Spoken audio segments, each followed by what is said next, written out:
Conservative Home Fringe event here at Conservative Party Conference 2024 in partnership with LGBT Conservatives. Already stumbling my words, that's a good start, isn't it? This event is titled Last Orders, How the Conservatives Can Save London's Nightlife. And I'm sure many of you in the room will be playing our game of Amy LeMay Bingo and how many times we can mention the person singly responsible for destroying such nightlife. I'm very pleased to be joined by an esteemed panel this evening. We've got Emma Best, Assembly Member, down the end there. Next to me on my left is Madeleine Grant from The Telegraph, Emily Fielder from the Adam Smith Institute, and Michael Kill, who is CEO of the Nighttime Industries Association. The observant and familiar Conservative Home readers amongst you will notice that I'm not Henry Hill. I'm Angus Parthad-Wyatt, Chief Executive of Conservative Home. Unfortunately, Henry couldn't join us today, but we sent him our best. So the format for this will be, I will ask each of our panellists to make a short introduction of themselves and a few kind of key points. I will then ask them some questions, and then we'll make sure we've got plenty of time for questions from around the room as well. When we do get to audience questions, I will remind you of this. Please do raise your hand and please ask questions. If it starts with, it's more of a comment really, you can sit back down. Other than that, all questions very much welcome. Starting us off then, please. Emma, your thoughts on this topic and nightlife in London?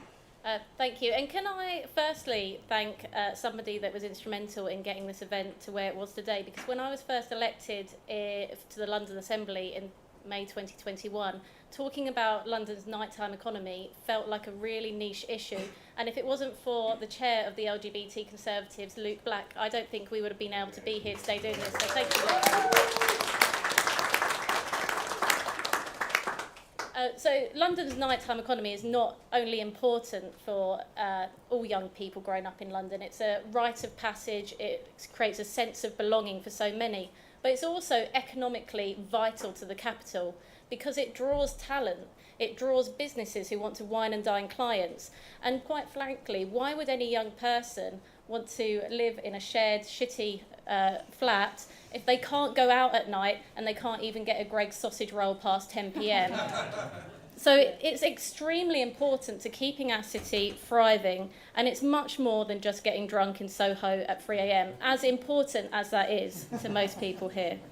And what this actually comes down to, there's a variety of issues, of course, but you can really single it out by looking at the licensing and the draconian licensing and backward steps that councils are taking in London compared to other cities like Manchester, Liverpool, and even where we are here in Birmingham. You've got the taxes that are being crippling businesses. You've got operating costs gone from 30% in 2020 to 40% today for the nighttime economy. And then you've got the safety. People not feeling safe to go out in London especially, and the transport, it is not a transport system of a 24-hour city, and the result of that is that we've seen 25% of bars and pubs close in London since 2016 and 62% of all LGBT venues. So I was really happy this year to work with a number of people on this panel and Luke, of course, to have a round table and draw up a report and some recommendations. That report, I know you'll all be waiting on the edge of your seats, will be out shortly, but comes up with a number of proposals, including expanding the transport system for a truly 24-hour system and having tubes on Thursdays, making sure we have appropriate licensing, especially in those key areas like Soho and areas in Hackney, focusing on women's safety and making sure women feel safe to go out at night, and mainly sacking Amy LeMay. Guarantee round of applause for that. And Emily, I know you've done a lot of work on nighttime economy and work in the space. Tell us a bit more about that, please. Yeah, so we at the Adam Smith Institute recently wrote a report called On the Rocks. Thank you to our team for coming up with amusing titles, as always. So we focused on quite a few key issues. So we focused on some of the things that Emma touched on. We focused on tax being much too high. So, for example, if you are the average pub, your net margin is now at 3.5%. In 2019, it was at 8.5%. We've also talked about transport, the fact that we don't have a transport system, that is good enough for a 24-hour city. I think we all really saw this during the football final in June, when lots and lots of people got chipped out to the O2 to watch one of the only big screens to watch the football, and then got told that they couldn't get home on the tube, which is frankly ridiculous. I think we have over-stringent regulation and licensing laws. I think we saw this again with the football, when instead of letting us go and have a nice time out in the street celebrating our team losing, like they did in Germany, so they had huge crowds at the Brandenburg Gate, or in Spain, the Met put an anti-social dispersal order over the whole of London. I tried to go down Northcote Road in Clapham, and they had a huge screen out to watch the tennis, and then so we went to watch it for the football, and they said, no, sorry, we're taking it down for the football. So that's the sort of work we've been doing. The On the Rocks report also came out of our Next Generation Centre, which is focusing on policies for young people. So one of my biggest bugbears that I'd really like to bring up about the nightlife thing is that lots of people, especially sometimes in the press, are blaming young people for the decline in London's nightlife. There are a few reasons this isn't true. I'm going to touch on super quickly. One is that if you don't drink, that's pretty easy to do a night out because you can have alcohol-free booze. 50% of under 30s, according to an NTIA study, said that the number of times that they get to go out has been impacted by their financial circumstances. So frankly, young people are finding it harder to actually afford to be able to go out. You cannot suggest that young people suddenly becoming teetotal in the last 3 years has caused 3,000 venue closures since the start of the pandemic. And if young people were all a bunch of teetotalers, we would not be talking about how great Manchester and Liverpool are doing, because it's completely ridiculous to suggest that all the teetotaler Gen Zers have decided to move to the capital city.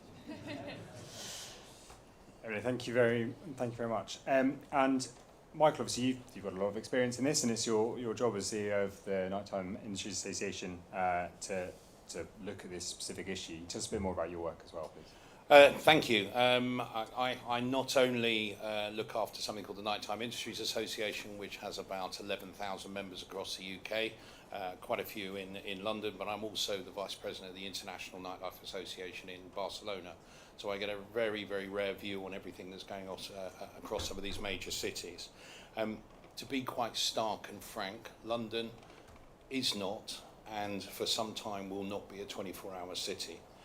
In my day, and that was some time ago because I'm 51 now, I used to go out on a Saturday night, go to the Ministry of Sound, go to another venue in Camden, and then continue right the way throughout the day when I had legs and I could stay out late enough.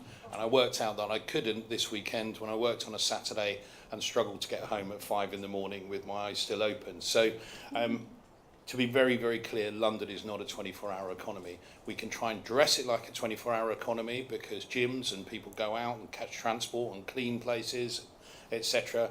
But you can't get a drink, you can't get food, and all of these things are vitally important, whether you're a member of staff, whether you're working within the environment, etc.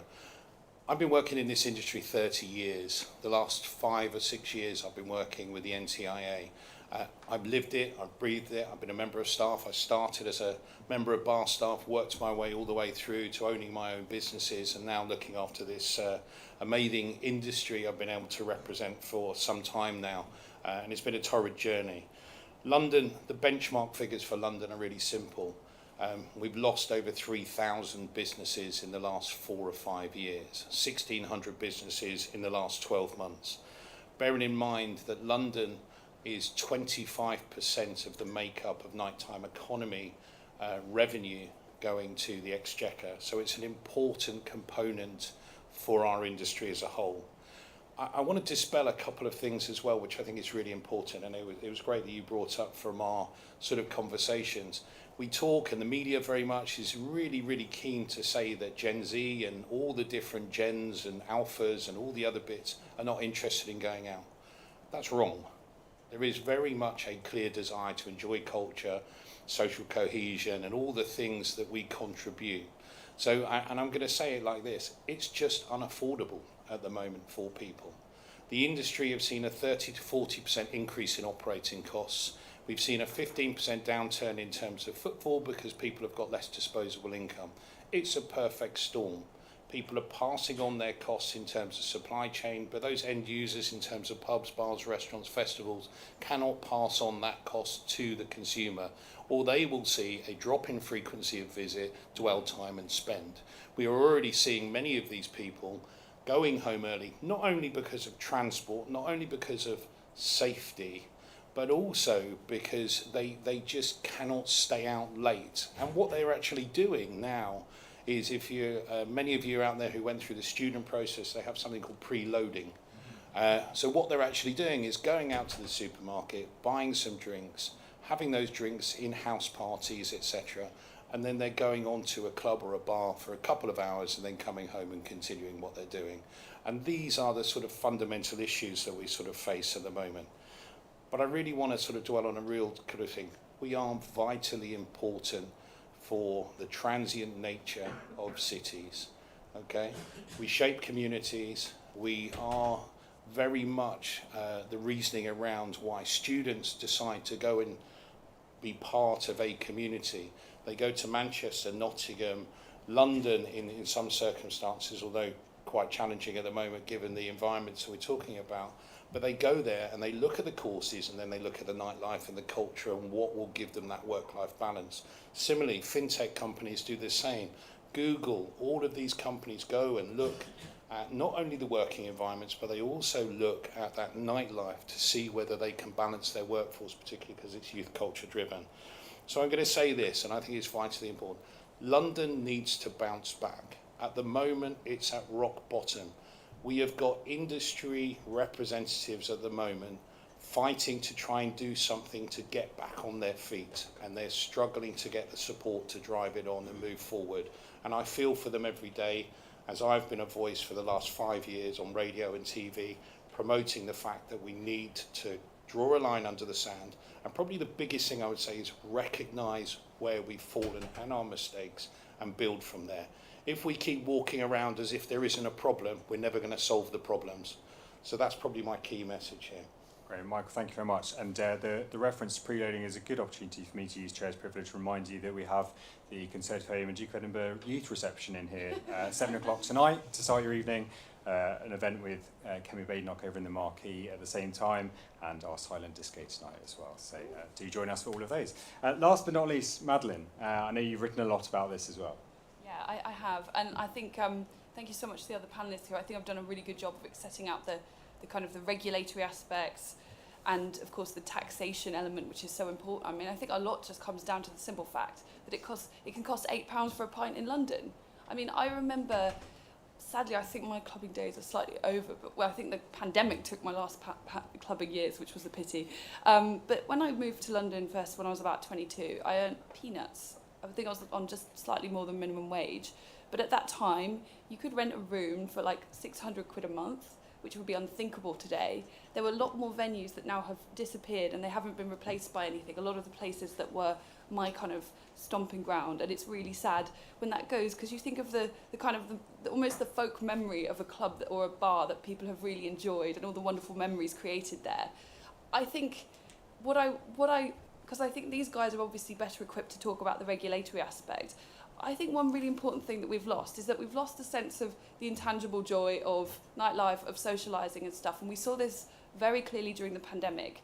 But it's as if since the pandemic we have continued to take that same attitude that only thinks of nightlife rather than as a great asset, or I would argue like, you know, the golden goose basically, sees it as a problem to be contained. So when councils come to issuing licenses, the number one thing they're concerned about is this going to cause crime or whatever. Like, I think that crime and disorder was one of the reasons cited by Westminster Council when they were trying to reject the famous Greggs on Leicester Square, and I'm just like, my God, you guys are obsessed about the criminality of a sausage roll, and meanwhile all these wonderful, magnificent venues are going bust. And I also think it speaks to a failure of the generational compact. People who've already had their fun don't think it's important that future generations should have those same opportunities.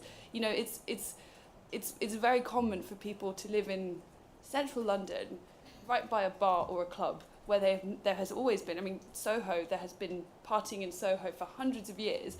I'm inclined to think, well, screw you if you're going to complain about noise complaints and live in Soho. Like, other places are available. You know, Putney is available. Go to Putney. You know, no offence to Putney, but you know, it's not quite as loud as Soho. But this speaks to me, the generational contract, the idea that I'm all right, Jack. We've had our fun. Young people who've had a pretty torrid time of it the last few years, let's not value their enjoyment and their opportunities. So I think Michael put it very well when he said it's a perfect storm. However, on the positive side, I actually think that there's now an opportunity for Conservatives of all stripes, because we have a Labour government that actually make even the last government's massive nanny statism look like an amateur hour. You know, we've got the mooted one junior minister, he backtracked on it, but Andrew Gwynn, who's one of the underlings of Wes Streeting, was talking about limiting pub opening hours for the sake of public health. Like, pubs hadn't suffered enough already. And what about the public health of people getting together and connecting, which is what pubs offer? Like, this is my point about the intangibles. It's like we're so clinical, we ignore all of these other aspects that are harder to measure on a spreadsheet, but are no less important. And I think that with the current Labour crop that we have, I actually think there is an opportunity here for Conservatives to strike out and try to reclaim some of that merry England that has always been a part of our history. Madeline, thank you very much. First sort of question I want to kind of throw to the panel, maybe come to you, Emma, first, but just thinking about the event title and picking up on Madeline's last point there, the sort of political landscape of this, which is what can Conservatives do to stop the further decline of nightlife in London? You know, we don't have the mayor, we don't have central government, we don't hold any of the councils in central London. Although 2026 is around the corner, so let's say we can change that then. But what can we do in this position? I know you're obviously doing a lot as an Assembly member, but are we sort of powerless in this? I think actually we're in a really good position right now where we've actually won the argument that there's an issue. People are listening. The fact this room is full, I think, today shows where we are with this debate. And I think the fact that people like Michael and Emily are working on these issues and doing the reports like On the Rocks, Madeline's been talking about it as well in the Telegraph. The fact that people are talking about it means we're not in a position now where we're trying to convince people that Sadiq Khan and Amy LeMay have done a bad job in the night time in London. People understand that, and actually we're at a point where we can offer solutions, and I think we're at a time where people will listen. So actually I think we're in a really good position, but what we need to do as Conservatives now is be really solutions focused. It's not about pointing fingers anymore, as fun as that was. We now actually have to be the ones to tell people we're not the fun police, we're not going to stop you smoking in beer gardens, we're not going to try and mini size your pints, you know, and we're actually going to make sure that London's nighttime economy thrives if you give us the chance. So I think actually what we're in now is a really good position to put that solution, and actually I don't think Labour can shy away from this much longer. It's a bit like the argument with housing. I think housing is slightly changing now. There was a time when MPs would be really proud to stand up and say that I'm shutting down this development, I've voted against this development, but the tide's changing now when people are saying, hang on, young people need houses. And actually I think that political capital is shifting in the nighttime economy, where at once it was good for councillors to say, yeah, I got that pub shut down, and now people are turning around and saying, hang on, one person complained and you've got, like, you know, thousands of people's pub shut down. So again, the political capital in saving the nighttime economy is there now, and so I think this is actually a really good opportunity. Anyone else want to come on that one before you go? Can I come in on Yeah, that? yeah, please. I think the one thing that I would say to you, and probably everyone's not really understanding, is our industry is the route to youth culture and the youth to future votes.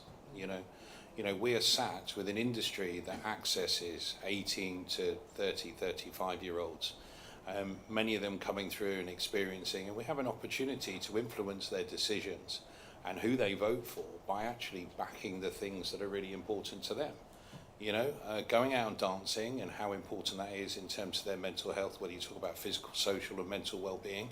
I was talking to the NUS recently, and they said their biggest challenge for students is actual social anxiety. You know, the fact that they want to be in familiar environments, they want to be in halls of residence, they want to be in house parties, that's where they're comfortable. Coming out in terms of safety, or coming out in terms of going into broader environments and exposing themselves to these broader challenges, whether you talk about safety, not being able to get home or whatever it is causing them social anxiety, and it's something that's got to be worked on. But just be mindful that it's so important to recognise that we are the window or the door to those youth culture votes, and they are going to set the future of where politics or the direction of politics moving forward, as long as you consider them. And at the moment, I do not think that they feel that they are considered within the political realms at the moment. I actually feel fairly optimistic about the Conservatives and the nightlife economy. I don't know if anyone remembers, but the Conservatives did actually mention nightlife in their manifesto. They said that they were going to commit to a review of the nighttime economy. Now, as any policy wonk knows, a review doesn't mean actual policy, but the fact they mentioned it at all, and then I remember a minister came out and said that we will be doing this review in the first 100 days, is in itself quite good.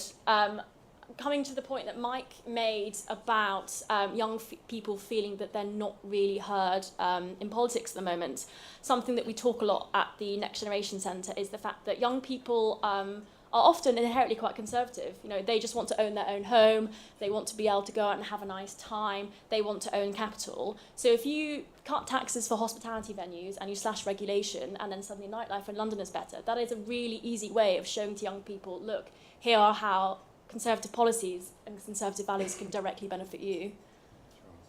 A very simple point, but I actually think there's something to be said for reminding people of how embarrassing it is internationally that London as a city has so little to offer beyond a certain time of the evening. Like, it's so embarrassing if you have a friend visiting from elsewhere in the UK or from abroad even, and you find that there's nowhere that you can take them after 11 o'clock. I've started always taking my guests to the Hippodrome Casino because it's a great, don't get me wrong, I love the Hippodrome Casino, but there aren't many places around there where you know that you can get a drink at 2 a.m. And this is insane. It doesn't even, I feel that you almost have to make a choice between either you're clubbing or you're going home. There's nothing in the middle. If you go to New York, you can go to a bar and get a cocktail. You can have a civilized nightcap. Whatever happened to a nightcap? You know, we are flagging. And I think actually, you know how some people on the left get, for example, they're always like, they're obsessed with the idea that we're an international shame and, oh, look, you have to queue to get to the passport control or whatever it is. I feel like we need to start doing that with them about London nightlife.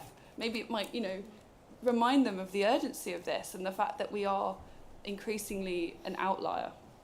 One of the things we touched on in the opening remarks, I think, Emma, you mentioned it, and obviously bearing in mind this event is in partnership with LGBT plus Conservatives, I've done it again, is thinking about the role of the nighttime economy in kind of promoting diversity and inclusion. And we touched on women's safety as part of this, but obviously also thinking about the rise in homophobia in London in particular, in contrast to the rest of the UK, and how we ensure that nightlife is accessible and welcoming. So not only is it about making sure we've got venues that are open and staying open, and hopefully more venues coming online, but that these are spaces that everyone can feel like they've got their place to go. And I know Emily touched on kind of alcohol-free spaces as well, and I think it's really important that we're kind of thinking about lots of different types of nightlife and lots of different opportunities. And as Madeline says, it's, yes, you can go out clubbing to 4 a.m, yes, you can have a nightcap at 1 a.m, whatever it is, there's a space for you. Yeah, definitely. And so actually, I think Madeline talked about councils trying to contain the problem, but the problem is they're not containing it in the right way. Because what we should have, and the Mayor does have nighttime enterprise zones, by the way, which I'm guessing would be a surprise to everyone in this room. But what we should do is do much more of those zones, and those zones should actually have the power to protect and go in favour of licence holders in things like when they're going for extended hours, new opening hours, things like that. It should be in presumption of favour of the licence holder, because you talk about safety and making sure people feel safe. What you have really is a dissipated nightlife across London now, and that's really hard to police. That's really hard to have good CCTV and lighting and train stations and a transport network.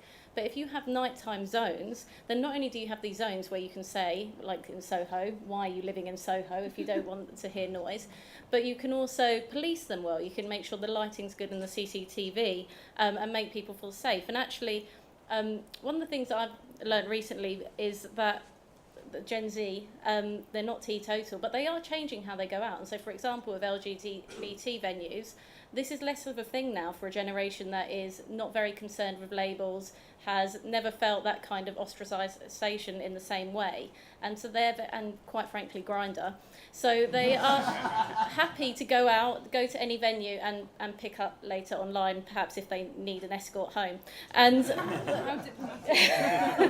and so it's changing, but actually what that changes, it means that LGBT venues are now the first to be going, because you're losing that young clientele who have a slightly different outlook. And so again, coming onto the taxes and keeping business costs down would help keep more of those niche venues alive, which perhaps in a slightly older demographic that I'm now probably in appreciate, but perhaps less the new generation that are more interested in, say, a drum and bass night or something that caters specifically to a music type they like. So the way in which people access nightlife is changing, and the prohibitive cost means that venues can't keep up with the lack of a new clientele coming through.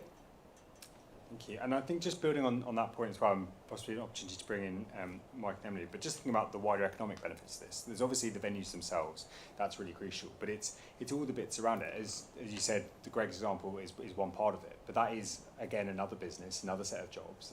The taxi firms, that's again another set of business, another set of jobs. Do either of you want to come in a bit more on the wider economic picture on this and the role that nightlife has in driving that as well? Absolutely. I mean, in real simple terms, we've done a recent study and just talking about casinos, funny enough. But casinos do get about, if you go to Europe, a casino is seen as somewhere which is accessible. It's a safe space. It's probably one of the most prominent safe spaces when you talk in the context of Europe. Over here, it's seen as a little bit of a den of iniquity in some respects because of the gambling element, and people have their own opinions on it. But just to be clear, within a 25-mile radius, these businesses spend 2.4 million in the local economy, all right, just as a snapshot. So if you take those businesses, then you add nightclubs and bars and pubs, etc., you're actually building up millions of pounds back into the local economy. That doesn't take into account the jobs, that doesn't take into account revenue that goes elsewhere. So these are actually fundamental. Without them, we're actually putting huge voids economically within local communities. And don't get me wrong, they have to be operated right, and they have to be in the context of all the licensing objectives that we talk about. But the reality is, economically, in simple terms, they are vitally important for the survival of those communities. And don't understate that. That's really important to make as a point. Emily, do you want to come in? Yeah, sure. I'm talking about the wider economic picture. I think one of the things that we forget when we talk about nightlife is that a lot of the struggles that nightlife sector is having is either a symptom of or directly caused by all the wider economic problems we've got in this country. So if you look at the poor planning system, this means there's fewer spaces for venues and the rents are higher. Tax generally is too high, so it means it's more expensive both for everyone to go out, and the margins aren't as good anymore. Costs across the board have gone up, like energy, and the stifling regulation is just another symptom of the anti-risk culture we seem to have. Sure. I'm conscious we've got a patron and I suspect quite a few questions, so I'm going to move to audience questions now. There are a couple of microphones, a microphone that will come to you. If you've got a question, please raise your hand. I will direct it to you. When it comes to you, please say who you are and where you're from, and as I said, please keep it to a question. And we're going to group them in twos for ease, and I'll go these two either side of the aisle at the front to start. That's the first one there. Yeah. I'm Emily. As you can tell by my voice, I'm a big fan of the nighttime economy. I live in Hackney Wick, so I sympathise with a lot of things the panel have said.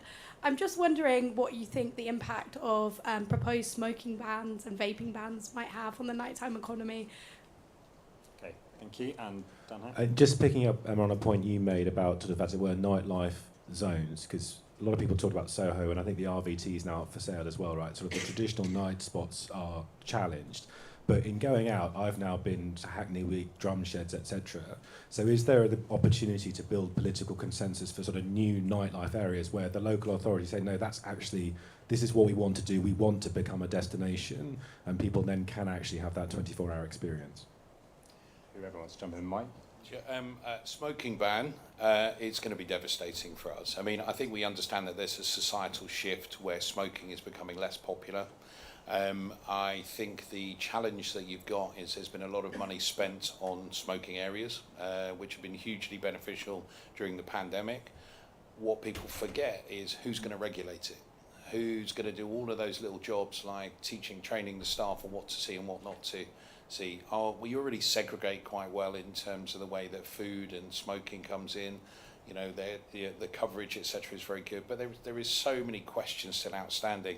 They've been talking about vaping included with it. They've been talking about shisha bars being included within it, which are business critical. So I think the challenge we have is in Canada, they've already done it. And I think you have to be about 9 feet away from a venue. But the reality is addiction is like water. It will find its space, whether that secondary smoking happens within the home, whether it happens within public spaces, you are still going to have that challenge. And broadly, similar to the challenges around ULEZ, which have recently come out, that suggest that there's been limited or no impact, I think we will probably find the same issues around that. It will be limited or have no impact. The bigger concern that we have is while we talk about sugar and salt, alcohol will come on the agenda at some point as well, and that's probably a bigger concern. And I think that's going to be driven through taxation more than anything else, which is our concern for the 30th. Yeah, can I just thank Michael for ripping the ULEZ apart as well? That was an added bonus, so thank you. Yeah. I think firstly on the smoking ban, that's absolutely crippling. And it was a bit like, I think, during COVID with telling people they couldn't come to pubs and limiting the hospitality sector.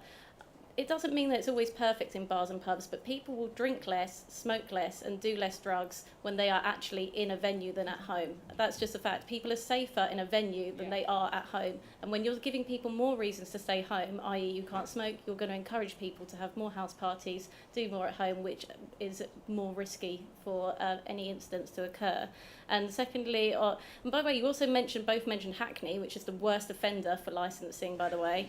And on that, this is why I think this political capital issue is really key, and then why the mayor has to act. Because the mayor can use that political capital to say, look, I'm the mayor of the global city, I need to make you a nighttime zone, and you need to be flexible with licensing and make sure the nighttime zone thrives.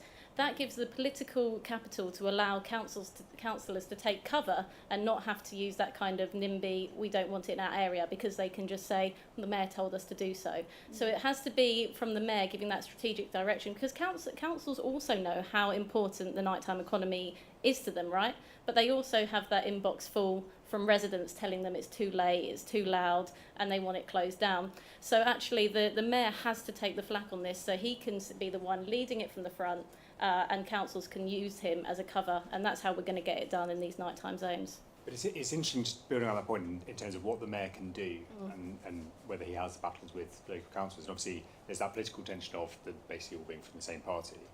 He's obviously decided in the last week to go to war with Westminster Council over the Oxford Street pedestrianisation, which Westminster Council Labour group are not happy about, but he's obviously driving that forward. And that's, again, on a kind of development corporation basis. Whilst he's at it, should he just also do the same with Westminster and Soho and just charge ahead with kind of changing absolutely. And by the way, I challenge the point that he wasn't happy, that Westminster Council weren't happy about him taking over the plan on Oxford Street. I think the council were very happy to have that one off their hands and say, don't blame me, Gov. But also, just on Oxford Street, this is a really important point. If you were going to pedestrianise Oxford Street and not have a nighttime economy, you're creating a criminal alleyway along one of the most iconic venues in London. And so actually the nighttime economy is never more important than then if you want to have a thriving Oxford Street with pedestrianisation. But I think actually these councils will tell you that they're not happy in that example for Oxford Street. But if the mayor does take the flak, I think secretly they are very happy. Awesome. Take our next two questions. We can have hands, please. Yeah, I've got two down here. This one. Manchester has a Labour mayor, Andy Burnham. London's got a Labour mayor in Sadiq Khan. What is it about the political decisions that they are both making, despite being in the same party, that means that Manchester's nightlife is thriving, where London seems to have a massive issue? Sure, thank you. And question. Rhys Benjamin from Harrow. has the panel ever tried to get from Zone 1 to Zone 5 after the last train? And further to that, do we need to expand not just the times in which not just the days, in which Night Tube operates, but also the locations they go to as well? Sure. Thank you very much. Who wants to come in on either of these? So, I think we talked about two things. One is what Manchester is doing better. Now, I can't really speak to what the political decisions are, but I can tell you what Manchester is doing better. One of those things, which I'm going to touch on the second point, is transport. I think they've got some new 24-hour bus systems coming in. Trams go to midnight, even on Sundays. One of the other things that they're doing really well is that they're eschewing some of the more restrictive licensing policies. So, for example, in a lot of areas in London, we now have these things called cumulative impact policies, and that basically means that there's a presumption that any new venue or any venue that wants to expand its capacity or open later at night is going to be have it refused. The second point that was made was about transport. Yes, I mean, if we want people to get home more safely at night, we need better transport. I think most people, especially women, prefer it to be the night tube.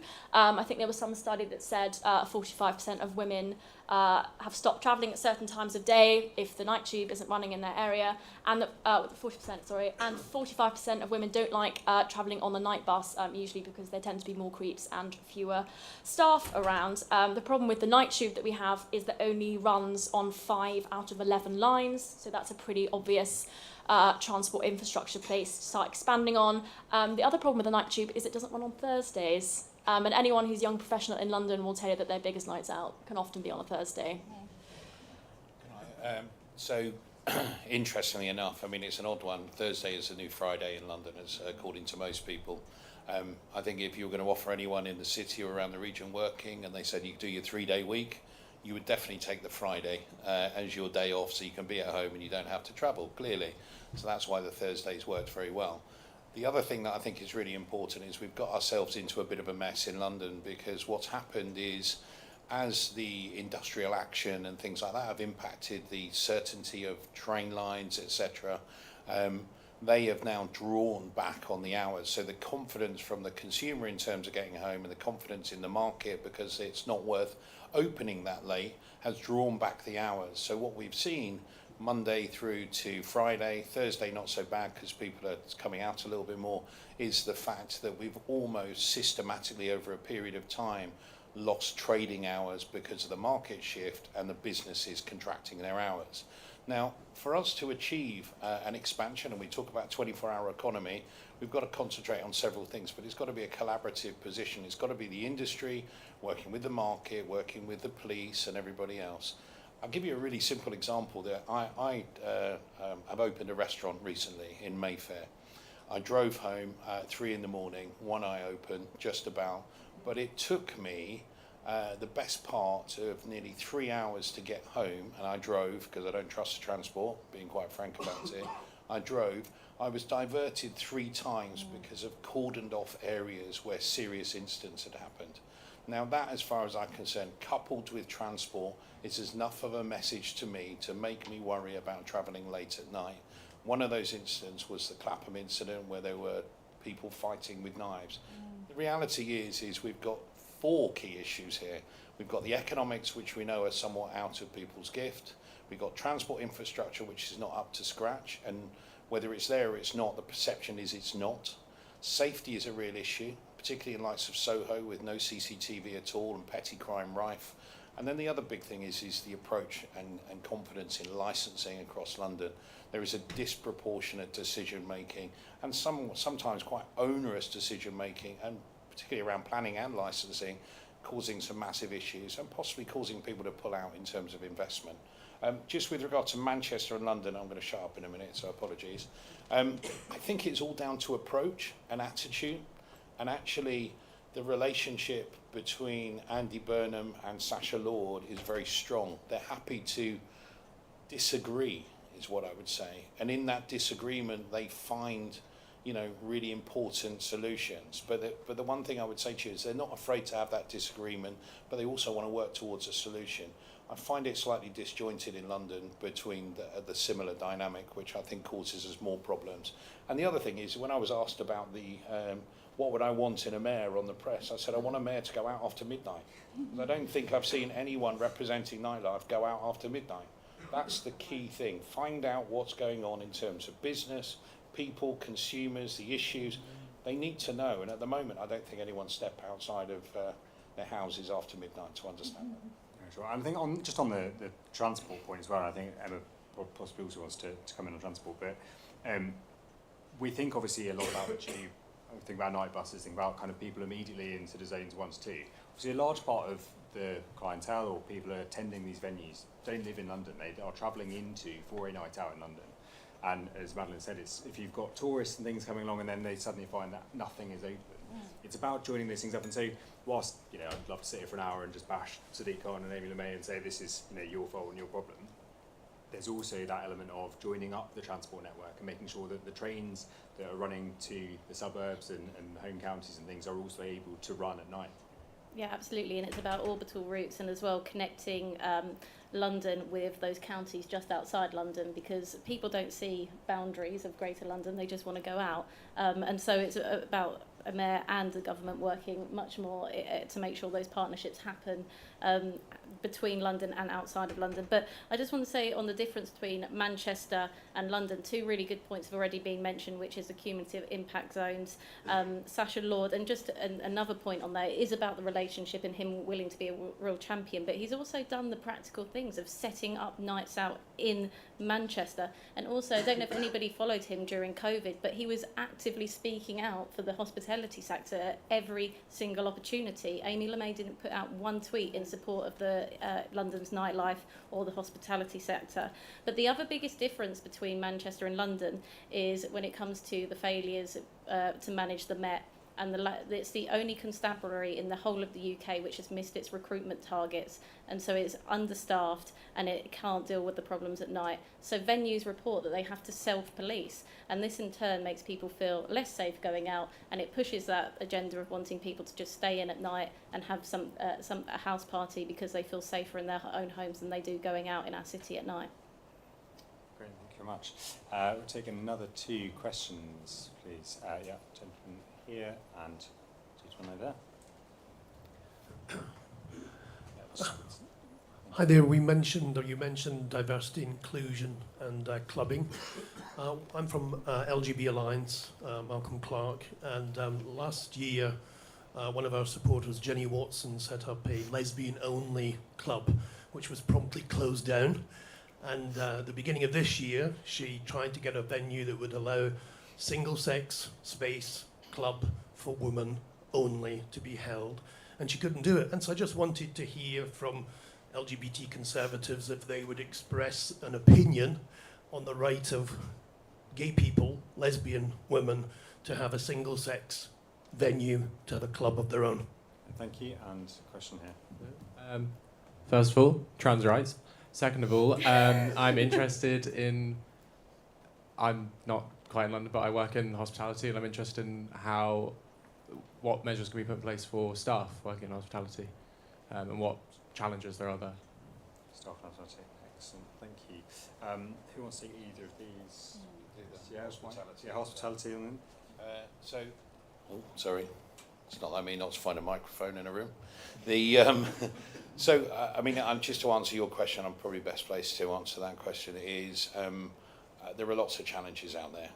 I think we, without a doubt, need to start treating hospitality in terms of us employing as careers, not just step-throughs or opportunities that take you through to another role or career. I think we need to start promoting it as a really wholehearted career. And I think some of the barriers that we've got, without a doubt, in London, and some of the things that I've been battling for is things like, to give you an example, the ULEZ scheme at the moment, the midnight threshold is a real problem. So if you work and start work at 10 in the evening and finish at 2 in the morning and you drive an old car, and for instance there is a train strike, you're going to pay twice. So you're working for the first 3 hours for nothing. And this is really down to a setup within the ULEZ scheme that hasn't been able to be updated, which is an issue for me. But the reality is that should be an amnesty for us. So for For me, I've battled that quite heavily to the recourse of the mayor and other representatives because I don't think it's fair.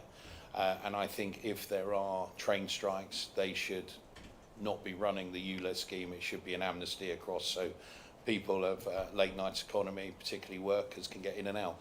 I know a DJ that parked before the ULEZ expansion, parked 100 yards outside of the zone and actually walked his records and his stuff into that. I'd say that's commitment by beyond belief, but the reality is these things are happening, and it's, I think probably the biggest challenge we have at the moment is it's almost there is this bubble that they can't see out of, which is a bit frustrating. So for us, we're coming up with all these issues, whether you talk about transport and the midnight threshold, whether you talk about Form 696 and the disparity and around the sort of racial profiling, whether you talk about access, whether you talk about safety and crime, diversity. There are lots of virtue signalling, but I think the challenge we've got is we're not doing anything transactional. Something that's actually going to make a difference fundamentally to the operators out there. That's the bit they want.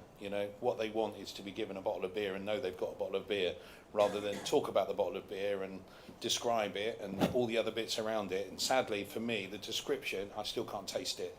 And that's the bit that I'm after, is I want to taste the beer. I don't want to hear about all the wonderful things around it and the environment and the bottle and everything else. And that's the bit that we're missing, is that transactional change that is going to make London the best place to go out. And at the moment we're off centre. We saw the Times piece, which was a great piece to highlight, and everyone thought it was doctored, but the reality is we're in a very, very difficult situation in London, and it needs to be looked at properly. Thank you, Michael. I now really want a bottle of beer. It could just be 10 to 5 on the Monday conference. It'd be one somewhere, placing around. Madeline, do you want to come in on this? Yeah, so firstly, on the point about making it easier for staff who want to get to and from a place, I mean, this must be, I can't even imagine what a big part of people's lives it is, because I've just noticed in, vague socialising that getting home takes a very long time, much longer than it used to. Like, I think the 20-mile-an-hour zones that almost indiscriminately across London have made a huge difference, because that slows everything down, obviously. It increases traffic. And sometimes if there's a problem with, say, the tubes are not running for whatever reason, your hand is forced and you have to get a taxi or an Uber, you don't want to do it. You end up paying more for that stupid taxi that you already resent because you can only travel at 20 miles an hour, and it has this knock-on effect in all sorts of ways. And obviously, without the staff, we don't really have a nightlife at all, and it's already a huge problem for London. I don't see it getting any better with the direction that some of the decisions that have come from City Hall of late. And to your point, sir, about the single-sex spaces, I think it's very important that we allow freedom of association to take place, and especially many women. We've talked a lot about safety and crime and those concerns that people have. Allowing people to have that freedom of association seems to me like an important aspect of safety, and therefore could encourage people who might not wish to go out and feel confident doing so. So I guess I'm quite relaxed about if people want to set up that venue, then go for it. But obviously I have no decision-making power. So. Okay, we'll take another couple of questions, please. First, one at the back there, and then the lady by the door over here. Albie Abington, Vice Chair for Outreach of the LGBT Conservatives. Just a quick question about what we need to do about nightlife, because we're having this conversation about Sadiq Khan in London and how it's all Sadiq Khan's fault, and about ULEZ. But actually, we've been in power for 14 years. The first person that brought in ULEZ in the central London zone was Boris Johnson. We have got ourselves into this position. What's been going on? Have we just not been listening to the nightlife industry whatsoever? Because that is the vibe that I'm feeling. Sure, thank you. And by the door So first of all, shout out to LGBT Alliance and Jenny Watson. Really appreciate the work they're doing standing up for women and gay people. Second of all, I appreciate this might be a bit out of scope, but is there any benefit to going, I guess, the Amsterdam route for London? So decriminalizing or legalizing things like soft drugs, for example, would that somehow benefit the nightlife? It's an interesting question. Okay, are the Conservatives part of the problem? Is sort of the first part from Albie, and should we go to the Amsterdam route? Emma, do you want to jump in?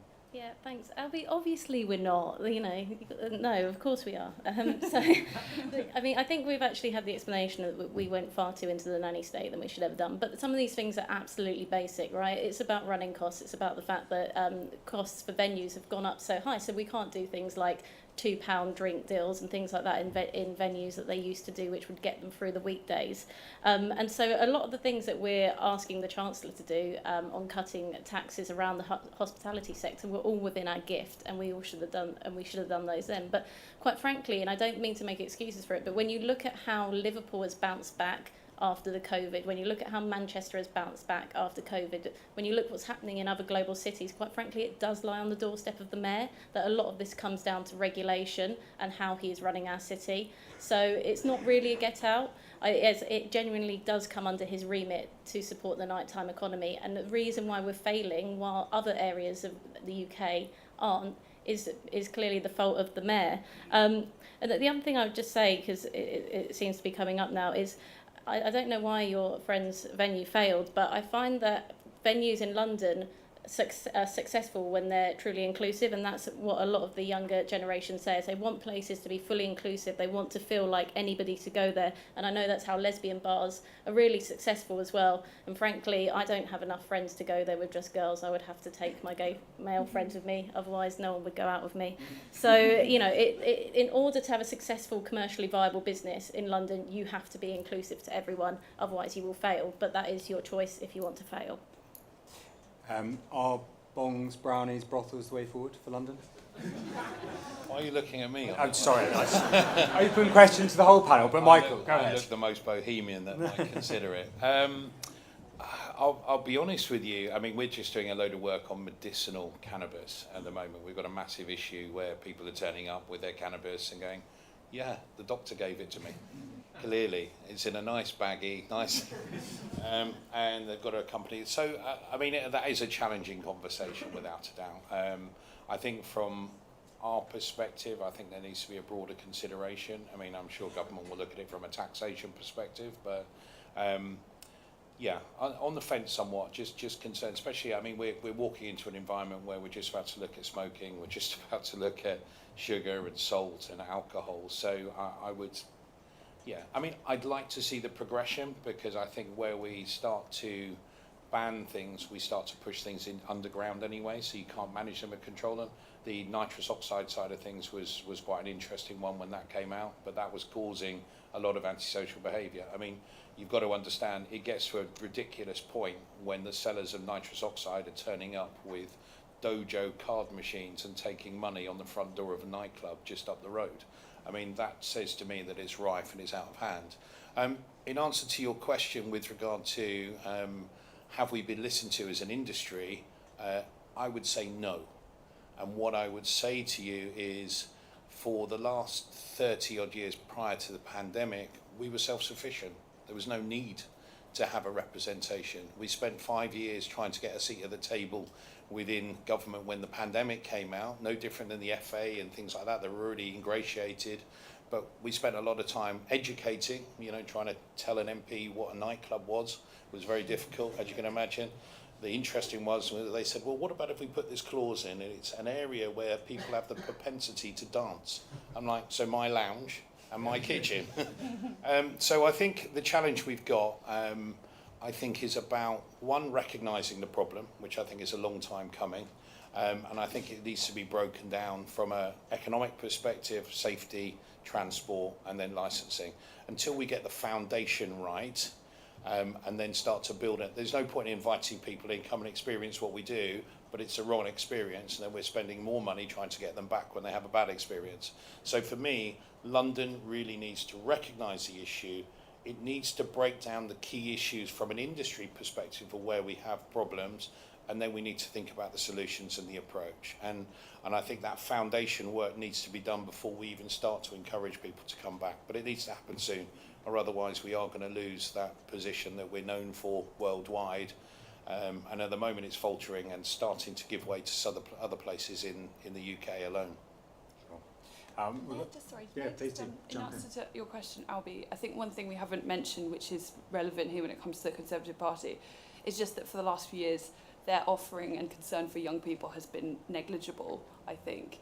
That it has become, for, I guess, reasons of pure electoral calculus, I don't see the concerns of young people being valued and entertained by the Conservative Party as they should have done. And it's something that, frankly, over in Canada, the Canadian Conservatives are probably going to trounce Justin Trudeau very soon, which will be great to watch. And they have done that by taking young people with them. They have an offering on housing.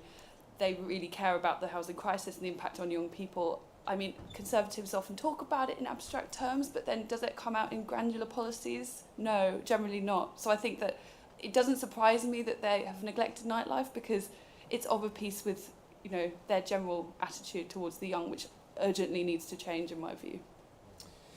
Thank you very much. Unfortunately, that's all the time we have for questions. I'll just give our panel an opportunity for any kind of concluding remarks or thoughts on this topic. Emma, do you have anything else you wish to add? Yeah, thanks. And I probably should have added, but we don't have enough time to get into it today, that I do think we should regulate all drugs, but that was something to split the room and another discussion point. But I think just to end on this, look, there's so much that can be done in London. It has the foundations of one of the greatest nightlifes in the world, not just in this country, and the steps to get there are really easy, and most of them happen at local decision making level with regulation and licensing. Some of them sit regionally with making sure we have a better transport system and policing, and then nationally we just need to see those changes on taxes, which is going to keep the hospitality sector thriving across the country. But nobody can denigrate this industry and pretend it's just about people having a good nut time and getting pissed. This is about our economy. It's about making sure that there's an identity, that people fit in, that they feel that they have an outlet. It's about their mental health. This is so much wider than just a good night out. And I really am pleased that it seems that the tide is changing and people are respecting that and getting on board with making sure that we have a good night time, not just in London, but across the country. Thank you. Madeline? Just basically, I think Emma has said literally everything that I was going to say, but don't worry, no, you did it so well. But my one point is just, imagine the difficulty in this day and age of setting up any kind of venue, a pub, a nightclub, the risk, the money, the endless regulation that you have to navigate, and the amount of time that often people who essentially live at the venue that they help to run, because their hours are so long and there's always some crisis of supply and whatnot. It's not an easy industry to be in. The Conservative Party should always be on the side of people who take a risk and try to create employment and all the wonderful social aspects that we've talked about it. And it's a crying shame that I don't think they have been on the side of these people for quite a while. Thank you. Emily? Yeah, I think Emma said everything really well. One of the points that Emma made is that a lot of the pro-hospitality policies are really, really easy to do. So obviously some of them are things like tax, reducing VAT, but something that we've spoken about quite a lot, the ASI, is that there are already some pro-venue policies that already exist in national planning policy. So one of the things we talk about is the agent of change principle, which essentially means that if you are a new venue and you start up your business next to an existing block of flats, you need to make sure that your venue doesn't disturb people that already live there. But conversely, if you have had a venue that's been running for 20 years and then a new block of flats gets put up next to it and then suddenly all the residents complain and try to close this venue down, according to the National Policy Planning Framework, that shouldn't be happening. So we need to make sure that the mayor is enforcing what's already in the national planning policy much better. Michael? I'll try and make it short and sweet. I know that's hard for me, for most people who do know me out there, I suppose. I think we need to get a structure or a representation structure across the boroughs and centrally in London that is authentic. In other words, people who understand what it's like to pull a pint, people who understand what it's like to travel home, you know, the safety mechanisms, etc. We need authentic representation of people in good roles that represent boroughs and those nuanced environments, because London is a very unique place. It's not like Manchester, you know, we've got a shed load of boroughs that we've got to cover, all with very nuanced sort of approach. So that's the first thing I would say. I think we've got to take the community and the industry with us. At the moment, the one thing I would say to you is the industry and the community aren't standing with the mayor or GLA in terms of their belief that they're representing in the right way, and that's very clear and very apparent in many ways. We need to build that infrastructure. We need to deal with the issues and recognise the faults at the moment. So whether we talk about the economics, the transport, the safety, the licensing, planning, we need to deal with those and get a strong, robust foundation that we can build from. And then the one thing that we haven't talked about really is we need to start celebrating what we are and the amazing things that we have as we start to rebuild. But we can only do that when the foundation's in place, the community's with us, and we've actually got authentic representation where we can talk from a platform of understanding that we've got ourselves together and our ducks in order. That's vital for London at the moment, and I think we're some way off, but first we have to recognise the challenges. Michael, thank you very much. And that just leaves me to say a huge thank you to LGBT Conservatives for sponsoring the event and making it possible, to all of you for joining us, and if you can join me in giving a hand to all of our fantastic panellists.